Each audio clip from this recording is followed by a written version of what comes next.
সবাইকে নমস্কার। খুনখা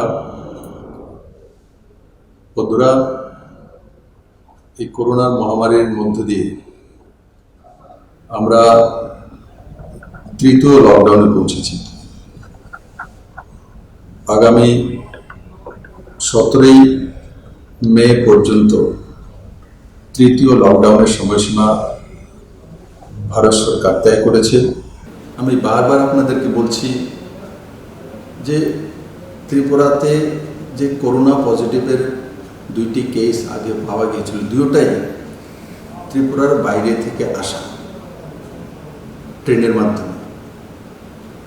স্থায়ীভাবে ত্রিপুরাতে করোনার প্রকোপের কোনো এই পর্যন্ত উদাহরণ নেই। তার জন্য গ্রিন জোন হয়ে গেছে, সব কিছু খুলে যাবে, সব কিছু খুলে গেছে আর করোনা চলে গেছে, এমন নয় বন্ধু। আজকেও 2টি করোনা পজিটিভ কেস ত্রিপুরাতে এসছে। আমবাসা বিএসএফ ক্যাম্পে 2টি বিএসএফ জওয়ান। তার জন্য কোনোভাবেই নিশ্চিন্ত হওয়ার কোনো দরকার নেই যে ত্রিপুরা থেকে করোনা চলে গেছে। আমাদেরকে বারবার একটা জায়গায় সাবধান থাকতে হবে, বাইরে থেকে যারাই আসবেন আত্মীয় স্বজন পরিজন, অতি উৎসাহে যাতে ত্রিপুরার বিনাশ আমরা না করি। আমি তার জন্য বলছি, যে যেখানে আছেন সুস্থ থাকুন। রাজ্যের কেন্দ্র সরকার আনা নেওয়ার জন্য যে ব্যবস্থাগুলো করছে সেগুলোকে ধীর সুস্থে করতে দিন। নিজেও অস্থির হবেন না, অন্যকে অস্থির করবেন না। আর যদি অস্থিরতা থাকে তাহলে ত্রিপুরার মাটির লোকসান করবেন, ত্রিপুরার মাটির এই ভূমির লোকসান করবেন, মাতৃভূমির লোকসান করবেন। ত্রিপুরা সরকার কেন্দ্র এবং রাজ্য সরকারের গাইডলাইন মেনেই সবাইকে এখানে আনার ব্যবস্থা করবে। আগে নিজের জীবন, যেটা মাননীয় প্রধানমন্ত্রী বলেছে, জান হে তো জাহান, প্রথম জীবন তারপর জাহান। WHO এর যে রিপোর্ট রয়েছে আর তাতে যে বিষয় সামনে এসছে যে মে মাসের মাঝামাঝি করোনার প্রকোপ ভারতবর্ষে বাড়ার সম্ভাবনা রয়েছে। তার জন্য আমাদেরকে সাবধান নয়, অতি সাবধানে থাকতে হবে। বিশেষ করে আজকে আমি যারা বুজুর্গ রয়েছেন, 60 ঊর্ধ্বের আয়ু, আর তার সঙ্গে সঙ্গে গর্ভবতী আমার মায়েরা, বোনেরা, আর 10 বছরের নিচে আয়ু যারা রয়েছেন, শিশুরা, তাদের জন্য আমাদেরকে সতর্ক থাকতে হবে। আমাদের বুজুর্গ যারা রয়েছেন ওনাদের আশীর্বাদ নিয়েই আমরা বর্তমান এবং ভবিষ্যৎকে তৈরি করি। কিন্তু আজকের দিনে আমাদের প্রত্যেকের দায়িত্ব রয়েছে, যারা 60 ঊর্ধ্বে রয়েছেন ওনারা যাতে সুস্থ থাকেন। দেখুন, আপনাদের প্রয়োজন রয়েছে, আপনাদের আশীর্বাদ ছাড়া আমরা এগিয়ে যেতে পারব না। তাই আমার বিনম্র নিবেদন আপনাদের প্রতি, আপনারা ম্যাক্সিমাম সময়টা বাড়িতে থাকার জন্য। আমি একটা পত্র পাঠাবো সমস্ত বুজুর্গদের কাছে। আমার একটা আহ্বান রয়েছে আপনাদের প্রতি যে আপনারা সুস্থ থাকুন, ভালো থাকুন এবং পুরো পরিবারকে সেই করোনা প্রকোপ থেকে বাঁচিয়ে রাখুন। তার সঙ্গে সঙ্গে যারা ত্রিপুরার বাইরে আছেন, প্রত্যেকের এখন ইচ্ছা হচ্ছে তার ছেলে মেয়ে বাড়িতে ফিরে আসুক, বা মা বাবাকেও বাইরে আছেন ওরা বাড়িতে ফিরে আসুক। ত্রিপুরা সরকার কেন্দ্র সরকারের সঙ্গে এই বিষয়ে বার্তালাপ করেছে, পত্রাচার করেছে। আমরা বিশেষ ট্রেনের জন্য হায়দ্রাবাদ, ব্যাঙ্গালোর, মুম্বাই, চেন্নাই, দিল্লি, কলকাতা, আসাম, যেখানেই রয়েছে ত্রিপুরার যারা স্টুডেন্ট হোক, ট্যুরিস্ট হোক, কোনো সংস্থাতে কর্মরত হোক, প্রত্যেককে ত্রিপুরাতে যাতে আসতে পারে আর তার ব্যবস্থা করার জন্য রাজ্য সরকার কেন্দ্র সরকারের কাছে তিনটি লেটার পাঠিয়েছে। তার মধ্যে একটি হচ্ছে পয়েন্ট টু পয়েন্ট ট্রেনের ব্যবস্থা করা, দ্বিতীয় হচ্ছে বিভিন্ন ডিস্ট্রিক্টে আটকে থাকা ভারতবর্ষের বিভিন্ন প্রান্তে ত্রিপুরা সরকারের তরফ থেকে সেখানে ডিস্ট্রিক্ট ম্যাজিস্ট্রেটের সঙ্গে যোগাযোগ করা হয়েছে। আপনাদেরকে বলবো ওখানকার ডিস্ট্রিক্ট ম্যাজিস্ট্রেটের সঙ্গে আপনারা যোগাযোগ করুন, और পাস বা পারমিশন নিয়ে আপনারা নিজস্ব কোনো প্রাইভেট ভেহিকেলকে হায়ার করে বা প্রাইভেট বাসকে হায়ার করে আপনারা ত্রিপুরার জন্য রওনা হতে পারেন। ও সরকার যেটা করছে তাতে খানিকটা সময় লাগবে। আমি আপনাদেরকে বলবো অস্থির হওয়ার দরকার নেই, অস্থির হয়ে কোনো কিছু পাবেন না। ত্রিপুরা তো যারা বসে আছে আপনার আত্মীয় তাকেও হয়রানি করবেন, নিজেরাও হয়রান হবেন। আলটিমেটলি এত তাড়াতাড়ি এই করোনা প্রকোপ এই দুনিয়া থেকে যাবে না যতদিন পর্যন্ত না তার টিকাকরণ না বেরোচ্ছে, ভ্যাকসিনেশন না আসছে। তো স্বাভাবিকভাবে করোনার সঙ্গে আমাদেরকে যুদ্ধ করতে হবে এবং যুদ্ধে পরাজিত করতে হবে। অস্থির হলে কিন্তু করোনা জিতে যাবে। কারণ কি আমরা লক্ষ্য করেছি ত্রিপুরাতে দুইটি যে পজিটিভ কেস এসছে দুইটাই বাইরে থেকে ক্যারিয়ার হয়ে ট্রেনের মাধ্যমে হয়েছে, প্রমাণিত। ত্রিপুরার যে লোকাল আমাদের স্থিতি রয়েছে, বাতাবরণ রয়েছে, তার মধ্যে করোনার প্রকোপ আসেনি। যখনই বাইরে থেকে আসছে তখনই তার শিকার ত্রিপুরাবাসী হচ্ছে। তো তার জন্য ত্রিপুরাকে বাঁচিয়ে রেখে এই ব্যবস্থাগুলো আমাকে করতে হবে বা সরকারকে করতে হবে। যেই গুডস বা সামগ্রী নিয়ে ট্রাকগুলো বা লরিগুলো আসে তাদের মধ্যে বড় মাত্রায় ড্রাইভার, হেল্পার থাকেন। আপনারা অবগত আছেন, চেন্নাই থেকে আমার এক পরিবার চিকিৎসার জন্য গিয়েছিলেন, সেখান থেকে অ্যাম্বুলেন্স হয়ে ত্রিপুরাতে উদয়পুরে পৌঁছেছেন। আর ওনাদেরকে পৌঁছে দেওয়ার পর ত্রিপুরা সরকার তাদের স্যাম্পল নিয়েছে, যারা যারা এসছেন ত্রিপুরাতে, এবং ড্রাইভারের স্যাম্পল নেওয়া হয়েছে। এবং সেই স্যাম্পল যখন টেস্টিং করা হলো আর তার রিপোর্ট আসলো যে ড্রাইভার চেন্নাই থেকে এসছেন, উনি করোনা পজিটিভ, হেভি পজিটিভ পাওয়া গেল। কিন্তু ওই ব্যক্তি ততক্ষণ পর্যন্ত ত্রিপুরা ছেড়ে ওয়েস্টবেঙ্গলে পৌঁছে গেছেন। আমরা এখান থেকে খবর দিয়ে ওয়েস্টবেঙ্গল সরকারকে অবগত করানোর পর ওখানে ওনাকে কোয়ারেন্টাইন করা হয়েছে।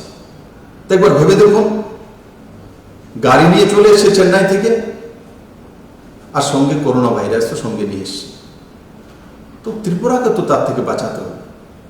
আর তার জন্য ত্রিপুরা সরকার সিদ্ধান্ত করেছে যারাই driver, helper Tripura border cross করবে, যেখান থেকে আসুক পারমিশন নিয়ে, সেই যারা গাড়িতে থাকবে তাদেরকেও কোয়ারেন্টাইনে রেখে 100% স্যাম্পল টেস্ট হবে। স্যাম্পল টেস্ট হওয়ার পর তাকে সেই আইসোলেশন সেন্টারে রাখা হবে। রাখার পর যতক্ষণ পর্যন্ত না তার রেজাল্ট না আসছে, মানে একদিন হোক, 2 দিন হোক, তো তাকে সেই আইসোলেশন সেন্টারে ড্রাইভারকেও থাকতে হবে, হেল্পারকেও থাকতে হবে, এবং যারা আসছেন তাদেরকেও থাকতে হবে। যখন তাদের রিপোর্ট নেগেটিভ আসবে তখনই তাদেরকে বাড়িতে যাওয়ার পারমিশন দেওয়া হবে। এবং যারা গুডস নিয়ে আসছেন, ট্রাক ড্রাইভার এবং হেল্পার, আগে তার পুরো টেস্টিং হবে, তার রিপোর্ট আসবে, নেগেটিভ হয়েছে তবেই সে ত্রিপুরার অন্য প্রান্তে ট্রাক নিয়ে যেতে পারবে। ঠিক বাইরে থেকে যারা আসবে, যারা ট্রাভেলার, যারা ত্রিপুরা ট্যুরিস্ট বাইরে গিয়েছিলেন, যারা চিকিৎসার জন্য গিয়েছিলেন, যারা ছাত্রছাত্রী, যারা বিভিন্ন জায়গায় কর্মরত, তাদেরকে নিশ্চিত আনার ব্যবস্থা সরকার করবে এবং সাহায্য করবে। কিন্তু তাদের সবাইকে ব্যস্ত হলে হবে না। যেই ব্যবস্থাটা আমরা করেছি যে রেজাল্ট না আসা পর্যন্ত বর্ডার ক্রস করে তার বাড়ির সীমানা পর্যন্ত পৌঁছে যাবে, তা করতে দেওয়া হবে না। বন্ধুরা, যারা আমাদের বর্ডার ফেন্সিং এর ওইদিকে খেতি বাড়ি রয়েছে, তাদের জন্য কালকেই আমি একটা পত্রাচার করেছিলাম মাননীয় গৃহমন্ত্রী মহোদয়কে। উনি তৎক্ষণাৎ বিএসএফকে নির্দেশিত করেছেন যে এখন যে ফসল, ধান বা পাতা ফসল সেখানে রয়েছে, যাদের এই ফসল ত্রিপুরাবাসী, ওনারা যাতে কালেক্ট করতে পারেন এবং কাল্টিভেশন করতে পারেন, আবার ফসল লাগাতে পারেন, তার ব্যবস্থা করার জন্য আজকে নির্দেশিত করা হয়েছে। এবং তাতে ৬-৭ হাজার কৃষক পরিবার যারা রয়েছেন, যাদের জমি বর্ডারের ফেন্সিংয়ের ওপারে রয়েছে, গেট খোলার পর ওইদিকে যাবেন এবং নির্দিষ্ট সময়ের মধ্যে নিজের যে কৃষি কাজ সম্পন্ন করে আবার হেলথ ডিপার্টমেন্টের কর্মীরা সেই গেটে থাকবেন, বিএসএফ থাকবেন, অ্যাডমিনিস্ট্রেশনের লোকেরা থাকবেন, তাদেরকে স্ক্যানিং করে আবার এদিকে নিয়ে আসা হবে। এই বিষয়গুলো যারা ফার্মার্স রয়েছেন, যারা কৃষক রয়েছেন, তাদেরকে স্ট্রিক্টলি তা ফলো আপ করতে হবে এবং বিএসএফও সেই দিশাতে কাজ করবে। কারণ কোনো মতেই যাতে আমরা খেতি করার জন্য গেলাম বা ধান কাটার জন্য গেলাম বা আমাদের তরমুজের ক্ষেত্র থেকে তরমুজ কাটার জন্য গেলাম আর গিয়ে বাংলাদেশের লোকেদের সঙ্গে কথাবার্তা বলে আর ওখান থেকে করোনা সংক্রমণ নিয়ে চলে আসলাম, সেটা কোনো মতেই গ্রাহ্য করা হবে না। আর আপনারাও সাবধান থাকবেন, এটা যাতে কোনো মতে না করা হয়, না হলে আইন অনুসারে কঠিন ব্যবস্থা ত্রিপুরা সরকার নেবে। ভারত সরকার এবং ত্রিপুরা সরকার যেই নিয়ম নীতিগুলো লাগু করেছে, তার মধ্যে আপনাদের উপরে ফৌজদারি নিয়ম অনুসারে কেস ধার্য করা হবে। বন্ধুরা, গ্রিন জোন হওয়ার পর ত্রিপুরার যে মার্কেট কমপ্লেক্সগুলো, এগুলো ছাড়া বাকি দোকানপাট খোলা হয়েছে। আজকেই ত্রিপুরা সরকার নতুন নোটিফিকেশন করবে মাস্ক কম্পালসারি। যারাই দোকানে বসবেন মাস্ক পরতে হবে। আর দোকানের সামনে যদি 2 মিটারের দোকানের সামনে হয় তো 2 জন দাঁড়াতে পারবে। 1 মিটারের যদি দোকানের সামনেটা ফ্রন্ট হয় তো 1 জন দাঁড়াতে পারবে। তার জন্য দিশা নির্দেশিকা আজকেই ত্রিপুরা সরকার জারি করবে।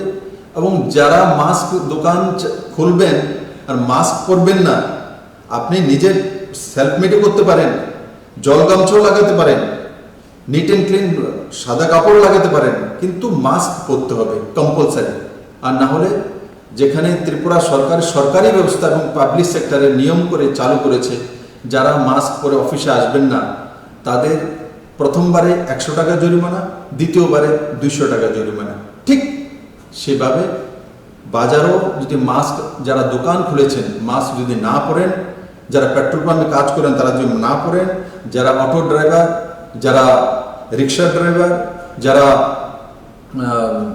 অন্যান্য ভেহিকেলের ড্রাইভার, কম্পালসারি মাস্ক তাকে পরতেই হবে। এবং এটাও খেয়াল রাখতে হবে যে ওয়াশেবল কিনা। মাস্ক একবার পরলাম, ডেইলি একটাই পরলাম, তাকে রাত্রে একবার ধুয়ে নেওয়া, আর ধুয়ে ফ্রেশ করে তারপর সেটাকে আবার আমরা রিইউজ করতে পারি। তো তার জন্য প্রত্যেক দোকানে তাকে মাস্ক পরতে হবে। আর যে কাস্টমার দোকানে যাবে তাকেও মাস্ক পরতে হবে। আর দোকানদারদেরকে আমি অনুরোধ করব, আপনাদের প্রত্যেকের দোকানে মাস্ক আপনারা বিক্রিও করতে পারেন রেখে, তাতে কোনো অসুবিধা নেই। এবং যদি আপনার দোকানে কেউ চলে এসছে কোনো জিনিসপত্র কেনার জন্য, মাস্ক নেই, তো ওনাকে মাস্ক বিক্রি করে দিন। আর সেটা পুরো ত্রিপুরা রাজ্যে বাজার কমিটিগুলো আছে, আমি তাদের কাছে অনুরোধ করব মাস্ক ছাড়া যাতে দোকান না খোলা হয়, না হলে কিন্তু সরকার জরিমানা করবে, ফাইন করবে, হয়তোবা সেই মার্কেটই বন্ধ করে দেওয়া হবে যতক্ষণ পর্যন্ত না মাস্ক পরে দোকানি না বসছে। আর তার সঙ্গে সঙ্গে দোকানে মাস্ক পরা হচ্ছে কিনা, সঠিকভাবে ব্যবস্থা হচ্ছে কিনা, সেগুলো দেখার জন্য ভলেন্টিয়ার নিয়োগ করা। বাজারে যে কমিটি আছে ওনাদের মধ্যে থেকে তয় করে নিন ভলেন্টিয়ার। পুলিশ কতদিন আপনাদের কাছে থাকবে? আপনারা আপনাদের 50টা দোকান আছে, 30টা দোকান আছে, সবাই মিলে মান্থলি ভলেন্টিয়ার সিস্টেম চালু করে দিন। তো ভলেন্টিয়ারের মাধ্যমে যারা দোকানে আসছে কাস্টমার, ওনারা কিভাবে দাঁড়াবে, কিভাবে জিনিসপত্র নেবে, কিভাবে দোকান থেকে বেরোবে, সেই গাইডলাইনগুলো ভলেন্টিয়াররা তয় করে নিন বাজার কমিটি মিলে। সেই দিশাতে আমাদের লম্বা সময় কাজ করতে হবে। আমাদের গ্রিন জোনে যেমন প্রাইভেট ভেহিকেল আছে বা বাসগুলো আছে, তো বাসের মধ্যে চলার পারমিশন হয়ে গেছে, কিন্তু তার মধ্যে বাসে যদি 50টি সিট থাকে তো 25টি সিট, মানে একটা গ্যাপিং দিয়ে একটা, তার মধ্যে সিস্টেমেটিক্যালি আমাদের চলতে হবে, নাহলে সরকার তার মধ্যে ফাইন করবে। বা আমাদের ছোট ছোট ভেহিকেল রয়েছে প্রাইভেট, তার মধ্যে কতজন বসবে, তো সরকার নির্ধারিত করতে চলছে 50%, যেটা বাসেও 50%, তো অটো তো সেটা দেখে অটোর সামনে একজন বসবে, তো পেছনে 2 জনের বেশি না। টমটমও ঠিক সেইভাবে সোশ্যাল ডিস্টেন্সিং মেনটেন করে প্যাসেঞ্জারকে বসতে হবে, এবং সেই দিশাতে পুরো ত্রিপুরা রাজ্যকে কাজ করতে হবে। আরেকটা বিষয় আমি আপনাদের সঙ্গে শেয়ার করতে চাইছি। সমস্ত অ্যাডমিনিস্ট্রেশনকে বলে দেওয়া হয়েছে, তবুও আমি আবার বলবো যে উজ্জ্বলা যোজনায় 2,75,000 বেনিফিশিয়ারি ত্রিপুরাতে রয়েছে। তার মধ্যে বড় মাত্রায় উজ্জ্বলা যোজনার বেনিফিশিয়ারি আমার যে বোনেরা রয়েছেন, তাদের সেই অ্যাকাউন্টগুলি ইনঅ্যাক্টিভ হয়ে গেছে। রাজ্য সরকার দিশা নির্দেশিকা জারি করেছে, যাদের গ্যাস এজেন্সি রয়েছে ওনারাই গ্যাস সিলিন্ডার নিয়ে সেই 2,75,000 পরিবারের কাছে পৌঁছে দেবেন এবং ইনঅ্যাক্টিভ অ্যাকাউন্টগুলিকে অ্যাক্টিভ করবেন, এবং ওনার অ্যাকাউন্ট থেকে গ্যাস এজেন্সির যে অ্যাকাউন্ট আছে তার মধ্যে যে পয়সা টাকা ট্রান্সফার হবে। এই সবগুলো কাজ গ্যাস এজেন্সিকে করতে হবে। এর জন্য রাজ্য সরকারের food and civil supply department নির্দেশিকা জারি করেছেন। যেই গ্যাস এজেন্সি সেই নির্দেশিকা পালন না করবেন তার উপর কড়া কার্যবাহী হবে, কড়া কার্যবাহী হবে। তার জন্য আমি সমস্ত ডিএমদেরকে, এসডিএম, বিডিও, বিভিন্ন নির্বাচিত প্রতিনিধি ও সর্বোপরি খুদ গ্যাস এজেন্সির মালিককে আমি আহ্বান করব যে এই 2,75,000 পরিবারের কাছে যাতে 3টি সিলিন্ডার 3 মাসে পৌঁছানোর যে পরিকল্পনা কেন্দ্র সরকার করেছেন, সেটা যাতে সঠিক সময়ে সঠিকভাবে তার বাড়িতে পৌঁছে যায়। বন্ধুরা, আমাদের প্রাইমারি সেক্টরগুলো যেমন agriculture, horticulture, animal husbandry, poultry, গটেরি, ফ্লোরিকালচার এবং তার সঙ্গে সঙ্গে যে ছোট ইন্ডাস্ট্রিগুলো আমরা কাজ করতে শুরু করেছি। আমি আবারও সমস্ত ত্রিপুরাবাসীকে, আর বিশেষ করে এই ক্ষেত্রের সঙ্গে যারা রয়েছেন তাদেরকে আমি বলবো যে আপনারা কিভাবে 2 গুণা, 3 গুণা, 4 গুণা ফসল ফলানো যায়,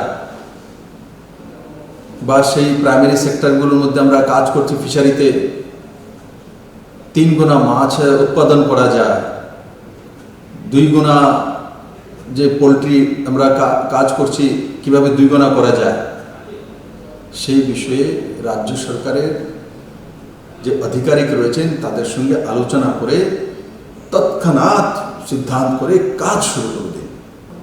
আপনারা হয়তো বা অবগত নেই, ত্রিপুরার যে ট্যাক্স রেভিনিউ কালেকশন এপ্রিল মাসে 200 কোটি টাকা ট্যাক্স রেভিনিউ কালেকশন হওয়া উচিত ছিল, আর এপ্রিল মাসে মাত্র হয়েছে 20 কোটি টাকা, মানে মাত্র 10%, 90% নেই। নন ট্যাক্সেবল যে ইনকাম সেটা 25 কোটি টাকা হওয়া উচিত ছিল, সেটা মাত্র হয়েছে 15 কোটি টাকা। তো আপনাদের বুঝতে অসুবিধা হচ্ছে না যে সরকারের ট্যাক্স কালেকশন কম হচ্ছে, মানে 90% ট্যাক্স রেভিনিউ কালেকশন হচ্ছে না। আর নন ট্যাক্সেবল যে সেক্টর রয়েছে সেখানেও মাত্র 50% কালেকশন হচ্ছে, 50% কালেকশন হচ্ছে না। তার জন্য আমাদের সবার দায়িত্ব, প্রত্যেকের দায়িত্ব যে ত্রিপুরার যে রেভিনিউ কালেকশন যাতে বেশি হয়, ইনকাম সোর্স যাতে বাড়ে, আর তার জন্য প্রাইমারি সেক্টরগুলোর মধ্যে সবাই ঝাঁপিয়ে পড়ে। বন্ধুরা, চীন থেকে অনেক কোম্পানি এখন পুরো দুনিয়াতে চলে যাচ্ছে, আর সম্ভাবনা রয়েছে ভারতবর্ষই সবচেয়ে বেশি আসা। তো ভারতবর্ষে যদি আসতে হয় তো আমাদেরকে সেই জমিন তৈরি করতে হবে। আমি আশা করি আমার ত্রিপুরাবাসী সবার আগে সেই জমিন তৈরি করবে। মাননীয় প্রধানমন্ত্রীজি দেশকে সম্বোধন করার সময় আরেকটা বিষয় বলেছে যে নিজেকে স্বনির্ভর করা, এই একটা সুযোগ এসছে। আমি আগেও বলেছি, রাবার যে আমাদের সবচেয়ে বড় যে এক্সপোর্টের বিষয় রয়েছে সেটা এখন বাইরে যাচ্ছে না। তাহলে কোথা থেকে আমরা ইনকাম করব? তার জন্য নিজেকে স্বনির্ভর করার জন্য আমাদের এখান থেকে যাতে কোনো কিছু না যেতে হয়, আমরা যাতে এক টাকাও যাতে বাইরে ত্রিপুরাবাসীর না যায়, তাকে রুখা। আমার গ্রামের মধ্যেই যাতে শাকসবজি থাকে, আমার গ্রামের মধ্যেই যাতে ধান থাকে, আমার গ্রামের মধ্যে যাতে মাছে স্বয়ংসম্পূর্ণ হয়ে যায়, আমার গ্রামে যাতে ডিমে স্বয়ংসম্পূর্ণ হয়ে যায়, আমার গ্রামে যেন পাতা ফসলে স্বয়ংসম্পূর্ণ হয়ে যায়। আর প্রত্যেকটি বাড়ি যদি গ্রামীণ বাড়িগুলো বিশেষ করে যে তয় করে নেয় যে আমার বাড়ির 3 গন্ডা জায়গা আছে ও তার মধ্যে সমস্ত পাতা ফসল আমি আবার লাগিয়ে দেব, যেই সিজনে যেটা হয়, আমি আর বাজার থেকে ক্রয় করব না, বরং বাজারে বিক্রি করব। তাহলে আপনি তো স্বয়ংসম্পূর্ণ সবজি তো হলেন, আবার বাজারও বিক্রি করার ব্যবস্থা করে দেবেন। যারা মাছের চাষ করেন যে না আমাদের গ্রামের কোনো লোক মাছ ক্রয় করে খাবে না, খাবে তো এই গ্রামের মাছই খাবে, তবে আপনার গ্রাম স্বয়ংসম্পূর্ণ হয়ে গেল মাছে। এই কাজগুলো আমাদেরকে করোনা প্রকোপ থেকে আমরা শিখেছি। তো আমি আশা করি আমার ত্রিপুরাবাসী মাননীয় প্রধানমন্ত্রী যে মার্গদর্শনটা করেছেন যে নিজেদের পরিবারকে স্বয়ংসম্পূর্ণ করা, নিজেরা কিভাবে বেঁচে থাকতে পারি তার সাধন নিজেরাই তৈরি করা, অন্যের উপর নির্ভরশীলতা থেকে বেরিয়ে আসা। ত্রিপুরা কেন্দ্র নির্ভরশীল রাজ্য, এবার আমাদের কাছে সুযোগ যে আমরা পরনির্ভরশীলতা থেকে বেরিয়ে স্বনির্ভর ত্রিপুরা তৈরি করার রাস্তা তৈরি করতে পারি। বন্ধুরা, এই করোনা প্রকোপের মধ্যেও দেখুন ত্রিপুরার অগ্রগতির যাতে না রুখে মাননীয় প্রধানমন্ত্রীজি সাবরুমে লজিস্টিক হাবের জন্য এডিবি স্যাংশন দিয়েছেন লোনে। এডিবি ডিপিআর চাইছে ত্রিপুরা সরকারের তরফ থেকে যে সাবরুমে লজিস্টিক হাব হবে। তার মানে ত্রিপুরা কোনোভাবেই শিল্পেও পিছিয়ে যাচ্ছে না, বিজনেসও পিছিয়ে যাচ্ছে না। যেই গতি নিয়ে ত্রিপুরা কাজ করা শুরু করেছে সেই গতিকে ধরে রেখেছে। কিন্তু লকডাউনের কারণে আমাদের ইনকাম কমেছে, আমরা ঘর থেকে বেরোতে পারিনি 1-1.5 মাস। তার ফলে যেখানে যেখানে আমাদের ইনকামের স্রোতগুলি রয়েছিল সেগুলো শিথিল হয়ে গেছে, সংকুচিত হয়ে গেছে, কিন্তু আমরা এখন গ্রিন জোনে চলে এসেছি।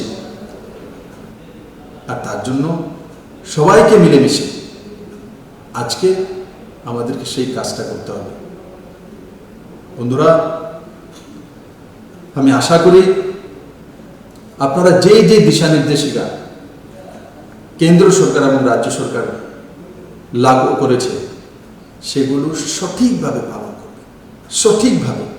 না হলে যে কোনো সময় ত্রিপুরার লোকসান হতে পারে। আমি আপনাকে বলবো, যে কোনো সময়। এখন বাইরে থেকে যখন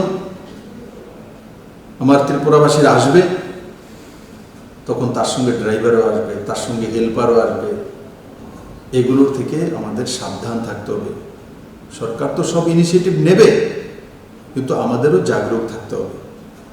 আর বিনা প্রয়োজনে রাস্তাতে না বেরো।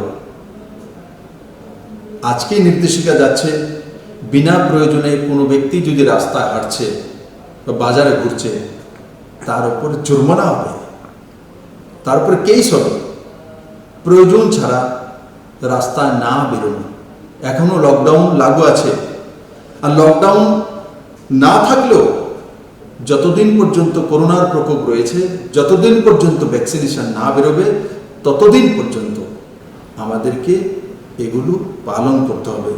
সোশ্যাল ডিস্টেন্সিং মেনটেন করতে হবে, মাস্ক পরতে হবে। আর তার সঙ্গে সঙ্গে যে দিশা নির্দেশিকা অনুসারে আমরা অটোতে চলবো, তো অটোতে সামনে অনলি ড্রাইভার থাকবে, পেছনে 2 জন বসবে। আর যেগুলো বাসেস রয়েছে 50% অকুপাই হবে, 50% খালি রাখতে হবে। আর অন্যান্য প্রাইভেট ভেহিকেল যেটা আছে সেটা তো তেমন, সামনে অথবা 4 হুইলার ড্রাইভার চালাচ্ছেন, যেই চালক আর তার সঙ্গে পেছনে 2 জন বসবে, এবং সেই অনুসারে ত্রিপুরা সরকার দিশা নির্দেশিকা জারি করবে। আমি আশা করি সমস্ত ত্রিপুরাবাসী সাবধানতার সঙ্গে সেগুলো পালন করবেন। আবারও আমি যারা ত্রিপুরার বাইরে আছেন তাদেরকে ত্রিপুরাতে ফিরিয়ে আনার জন্য আমরা ভারত সরকারের সঙ্গে আলোচনারত আছি। আর সঙ্গে সঙ্গে ট্রেন, বাস ও প্রাইভেট ভেহিকেল কিভাবে আনা যায়, ওই ডিস্ট্রিক্টের যে কনসার্ন ডিএম আছে তাদের সঙ্গে আলোচনা করে ত্রিপুরা সরকার খুব কম সময়ের মধ্যে যাতে আপনারা আপনাদের নিজ নিজ স্থানে ফেরত আসতে পারেন তার ব্যবস্থা কর্মরত রয়েছে। আমি আশা করি খুব কম সময়ের মধ্যে আপনারা ত্রিপুরা নিজ নিজ বাড়িতে ফেরত আসতে পারবেন। কিন্তু আমি আবারও বলবো, ওখানে থেকে প্যানিক না হওয়া, ওখানে থেকে হয়রান না হওয়া, ওখানে থেকে ফ্রাস্ট্রেশনে না ভোগা। আর মনে রাখতে হবে, খেয়াল রাখতে হবে, যদি আমি ব্যাঙ্গালোরে চাকরি করে থাকি বা চেন্নাইতে চাকরি করে থাকি, আমার কর্মসংস্থান সেখানে। আজকে না হোক 1 মাস পরে, 2 মাস পরে আমাকে আবার ফেরত ওখানে যেতে হবে, কারণ আমার সোর্স অফ ইনকাম সেখানে রয়েছে। তার জন্য প্যানিক হয়ে ছেড়ে দিলাম সেটাই কিন্তু অন্তিম বিষয় নয়। আমার কর্মস্থল, আমার কর্মক্ষমতা, আমার ইনকাম সোর্স, সেটা হচ্ছে সবচেয়ে। তাহলে কি করতে হবে? হুমেজিক্যালি কোনো কাজ না করা। হুমেজিক্যালি কাজ সবসময় লোকসান দেবে। তার জন্য মাথা ঠান্ডা রেখে সুস্থভাবে চিন্তা ভাবনা করে কাজ করা। কারণ কি, কালকে আমি দেখেছি ব্যাঙ্গালোরে মেট্রো ট্রেনের কাজ শুরু হয়ে গেছে। তো এখন মেট্রো ট্রেনের মধ্যে যারা ইঞ্জিনিয়ার রয়েছেন যারা কাজ করা শুরু করে দিয়েছে, যারা লেবার রয়েছেন কাজ করা শুরু করে দিয়েছে। তো কাজ যখন শুরু করেছে, তো যারা বাইরে থেকে আছেন তো এনারা কাজ করবেন, তবেই কাজটা শুরু করতে পারবে। আমাদের ত্রিপুরাতে এমন আছে, অনেক মাইগ্রেন্ট রয়েছেন, তাদেরকে দিয়ে আমাদের বিল্ডিং কনস্ট্রাকশন শুরু হয়ে গেছে। আমাদের 1800 কোটি টাকার NH এর কাজ, ন্যাশনাল হাইওয়ের কাজ টেন্ডার হয়ে গেছে, সেগুলো কাজ শুরু করতে চলছি আমরা। আমাদের বিভিন্ন টোটাল ইনফ্রাস্ট্রাকচার শুরু করতে চলছি। আপনারা আগরতলা শহরে বেরিয়ে দেখুন যে স্মার্ট সিটির কাজ শুরু হয়ে গেছে, ড্রেনের কাজ শুরু হয়ে গেছে, পুকুরের কাজ শুরু হয়ে গেছে। তো এই কাজগুলো কে করছে? এখানেও বাইরের মাইগ্রেন্ট লেবার রয়েছে, এরাই কাজ করছে। এদের জন্য ত্রিপুরা সরকার ব্যবস্থা করেছে, খাওয়া দাওয়া, এক্সট্রা পয়সা দেওয়া, সেটা করেছে। ঠিক আমাদের যারা বাইরে রয়েছেন তাদের জন্য ওইসব রাজ্য সরকার করছে, বা কোনো রাজ্য সরকার করতে গিয়ে কিছু কিছু ঝামেলা হচ্ছে কারণ মহারাষ্ট্র, মুম্বাই বড় সিটি, বড় মাত্রা বাইরের লোক আছে, লাখো লোক রয়েছে, কোটি কোটি লোক রয়েছে ব্যাঙ্গালোরে, হায়দ্রাবাদে, চেন্নাইতে, দিল্লিতে, কলকাতাতে। তো স্বাভাবিকভাবে ভলিউম যখন বেশি হয় তখন তাকে ব্যবস্থা আনতে সময় লাগে। তার জন্য একটাই রাস্তা, ধৈর্য ধরতে হবে। করোনাকে পরাজিত করে আমাদেরকে এগিয়ে যেতে হবে, আর ভ্যাকসিনেশনের অপেক্ষায় থাকতে হবে। আমি আশা করি কম সময়ের মধ্যে WHO বা অন্যান্য দেশের যে হেলথ ব্যবস্থা রয়েছে বা সায়েন্টিস্ট রয়েছে, ওরা সক্ষম হবেন এই ভ্যাকসিনেশন বের করার জন্য। আমাদেরকে একটাই রাস্তা ধরে রাখতে হবে,